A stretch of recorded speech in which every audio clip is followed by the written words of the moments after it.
It's very easy for us as human beings to miss a gift that is real, but we cannot see.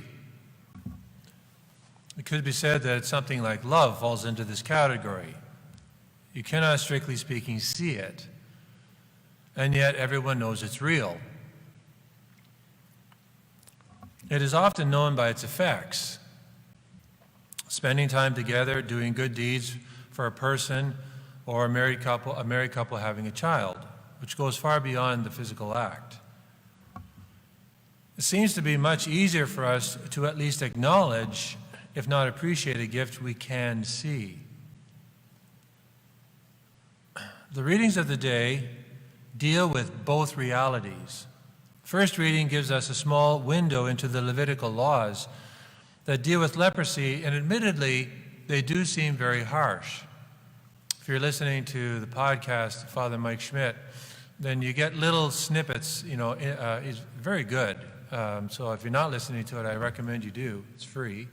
You've got to have a phone, I guess, or a computer, for the podcast. But it's well worth listening to it because he's giving little insights into why they made sense. They may seem archaic to us or even counterintuitive or contrary, just like weird, outdated. But they made sense for the people.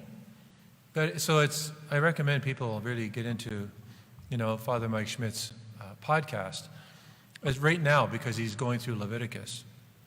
But they seem to us harsh. Well, this cannot be a full explanation of the laws, but one of the things that these laws were meant to do was show the Israelites that the deadly disease of leprosy was an image of something that they could not see and was even far more deadly than the disease they could see, and that was sin. So it was meant to be an image, to serve as an image. Not that God used it, but he wanted to teach them, see that what you can see that is so awful and is a deadly disease is in a way nothing compared to the truly deadly disease of sin. What leprosy did to the body, sin does to the soul. It deforms it, it weakens it, it isolates it, damages it, and so on. It was acknowledged in the Old Testament that only God could cure leprosy. So, for example, in 2 Kings chapter 5, verse 7, Naaman, this general of the Syrian king, hears about somebody in Israel who can cure leprosy. So he goes and he brings a letter from his master to the king of Israel. King of Israel reads the letter and he rent his clothes. He says, "Am I God? Am I God to kill and to make alive, that this man sends me," in other words, his boss sends word to me to cure a man of leprosy? I can't do that. Only God can cure leprosy. And then he goes on, "Only consider to see how he is seeking to pick a quarrel with me," because he's asking me to do something that no human being can do, to cure leprosy. Well, then Elisha says, send him to me, I'll take care of it. But Elisha knows full well that he can only do something because God permits him to do something. And Elisha doesn't do anything directly except go wash in the waters. And long story short, he realizes it's not the waters per se, but the act of obedience to the Lord. The waters are simply an instrument and a foreshadow of the waters of baptism. This is a necessary background to the gospel of this Sunday. When this leper approaches Jesus, which he was forbidden to do, they could be stoned to death for doing this. There's a great scene in The Chosen where the leper approaches Jesus, and Peter basically, I can't remember if he has a knife in his hand. I think he does. It's like, "Get away or I'll kill you." He's with Jesus, and "I'll kill you." You can see it in his eyes. But they were terrified of the leper. Terrified. Not the person, but the disease. It was so awful. God was saying, I wish you were that terrified of sin. Not terrified in the more for love rather than simply a fear of punishment. I don't mean terrified in the sense of a fear of punishment, but terrified in the sense of avoiding it because you love me more than you're attracted to the sin, or you simply do nothing to give way to the impulse of the sin. I wish you loved me more. That's what God is trying to teach them, and he's still trying to teach us. We fear much more what we can see versus what we cannot see, but which is just as real, if not more real, and its consequences are far more reaching than physical death. And that is, it could be eternal separation from God. This man in his approach to Jesus shows two key things for effective prayer. Number one, he has confidence that Jesus has the ability to heal him. The fact that he risks, and he knows he's risking because the lepers knew the code. They knew the rules. They had to carry a bell around so people would know there was a leper, and they had to shout, like the reading says, it says like they had to go like this, like when we go like this, because we want everybody to hear, they had to go like this so the sound would go out. Leper, leper, unclean, unclean. Talk about humiliating. But that's what they had to do. So they all know the rules. But he has humility. So he knows that Jesus can cure him. He has this confidence that's almost brazen because he's violating all the social norms. And he has humility at the same time because he does not demand of Jesus to cure him. If you will, you can cure me. He requests the healing, doesn't demand it.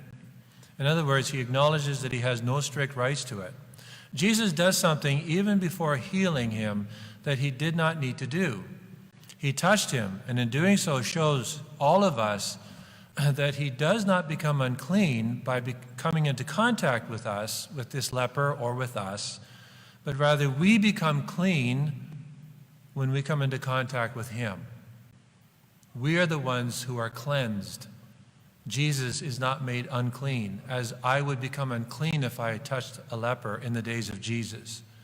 This man is instantly healed, and Jesus, then we know what he does. He instructs him not to tell anyone about it, but go and show yourself to the priest so that he might be declared healed publicly and then reinserted back into the worshiping community.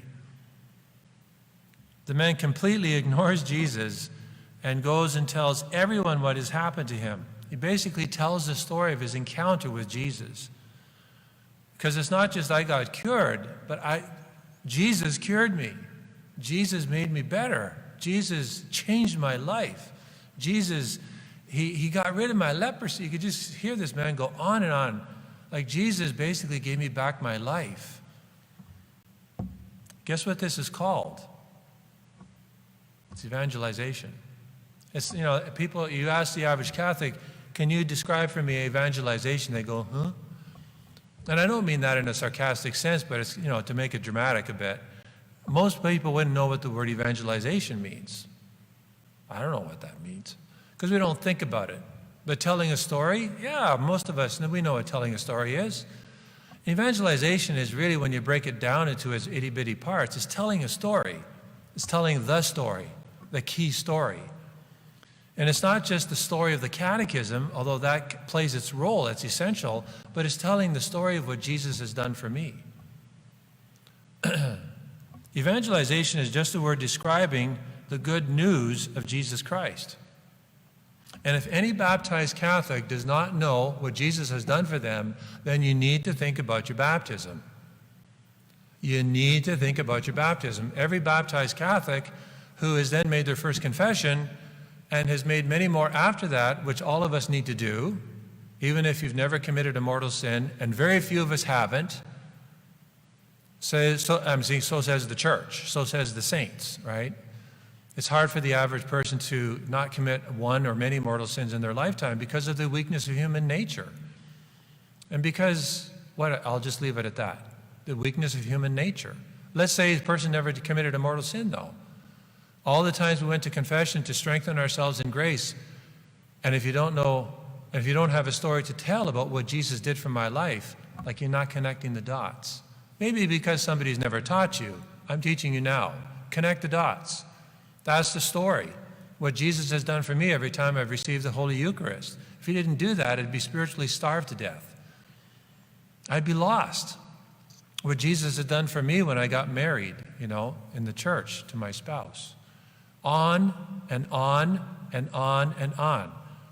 Do we attribute it to ourselves, our own resilience, or do we attribute it to what Jesus has done for me? Certainly baptism is absolutely what Jesus has done for me, but I may be very successful in my life, and I perhaps attribute that to my own talents and my own gifts. Where did they come from? Strip it down to the bare wall, to the bare bones. Jesus has given this to me. He's done this for me. He's given me all of this. And it could be very little in one's life, but that could be everything for that person. We all have our story to tell. That's evangelization. Evangelization is just telling the good news about Jesus Christ. That's what this man does. It's not as complicated as we sometimes think or make it out to be. This man has received a tremendous gift. In his case, it's dramatic. His healing from a deadly disease. His leprosy is completely healed.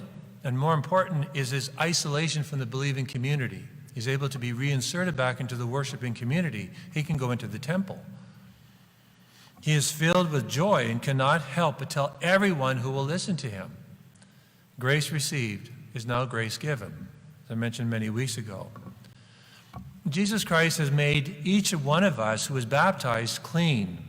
Jesus, with his Father and the Holy Spirit, cleansed us of original sin and brought us into relationship with himself, and also made us a member of his believing community, the church. So we already have a story to tell if we're baptized, if we really think about what is done for us. Jesus continues to offer us his healing grace, but is given in such a way that we do not see it like leprosy. And yet it is real, far more real than if he was to take away paralysis. Sin separates us from God. If it's mortal sin, then it can separate us from him for all eternity. What is more serious, paralysis or eternal separation from God? Our human tendency, of course, let's admit it, is to say paralysis is worse. We can't see the sin, right? The mortal sin, perhaps, we can't see it. So if Jesus offered us an opportunity, remember the guy who's lowered down from the roof. And Jesus shows us the priority we should ask for, but our tendency would say, give me back my legs. Jesus says, well, I want to give you back your soul. But to prove to you the Son of Man can do what you can't see, I'll do what you can see. And he says, get up and walk. But he forgives the man's sins first. And he's teaching us. This is hard for us, because I don't know what I would do. I like to think I would say, Lord, take away my mortal sin. Take away my grievous sins. Set me on the path to grace so that I can meet you when I die, rather than cure my physical disease. I hope I could say that. But that's where that's where we want to be. That's where Jesus wants us to be. And then to be able to tell the story about how important that is. What should our response to this be? We need to look no further than today's leper. Grace received is grace given. When we are healed, it is not that we run about telling everybody, hey, I went to confession, because they'll think, boo, goo, goo. They'll think we're nuts, probably. Well, that's not the point here. It's about we should be disposed and ready to share with people what Jesus' saving and restoring power has done for us. And it's an ongoing thing. It's not just a one-time event. Otherwise, we just keep the grace for ourselves, and you know what that disposes us to become. If you remember what I said a couple of weeks ago, la pew, right? A swamp. We become a swamp. Why? Because it goes nowhere. It goes nowhere. We want to grace received, grace is given. We want to keep it going. Or they say today, pay it forward. We want to give it away, in a sense, tell the story. And we're replenished when we do this, because we're not bragging. We shouldn't ever want to be bragging about it. We want to tell the story. We're excited about it. Today, each of us needs to ask ourselves the question, do I feel impelled to tell the story and evangelize? to share the good news of Jesus Christ with others around me. And it doesn't have to be, you don't have to be preachy to do this. So don't think I'm saying you'd have to stand up with your Bible, maybe that'll come into play. I don't know. Maybe at some point it will, so it's good to be prepared to form yourself, with Scripture. It should be part of our spiritual food anyways. So you don't have to be necessarily preachy, but just be willing to tell the story. Because that's initially the hook that attracts the fish. That's the hook that attracts the person when they see what Jesus has done for us. And if they see it happening on a regular basis, it's compelling. It's attractive. I've had people take RCIA. Why do you want to take RCIA? Because I saw the way this person was living. Ooh. Excellent. Excellent. That's the way it should be. So it's just being willing to tell the story of the good things that God has done for you, and maybe that means how God has strengthened you through a time of great suffering and pain. This really, people are looking around, and they're suffering. We all suffer. And if we as Christians, Catholics, are just trying, to be faithful to the Lord and asking Him to help us, and that's having a positive effect in our life, even if it's one day at a time, people are looking. Don't kid yourself. I tell people sometimes a story, kind of a different vein. When I told the guys I played basketball with I wanted to be a priest, they never let me go. I was under this freaking microscope all the time. And I didn't tell them to brag about it. They just, I don't know, I can't remember the specific circumstances, but it just came out. I don't know if I was too excited. I was too dumb to tell them, and then they never let me. They always, well, I thought you're supposed to want to be a priest, Hamilton. I thought you're supposed to want to be a priest, Hamilton. So it actually made me step up my game, right? So we're just telling people our story. We're just trying to be faithful to the Lord. And it is attractive to people. They're looking what makes a difference in our life. So it's about perhaps how God has strengthened you through a time of great suffering and pain, or how He's allowed you and not allowed you to forget Him and everything when everything was going well. Maybe how He's allowed you or helped you forgive somebody in the family who you found almost impossible to forgive. That's a big problem. A lot of people struggle with this. It's a real struggle. It keeps families separated for decades. Whatever the case, just be willing to open to telling the story so that others may want God to help them write their own story.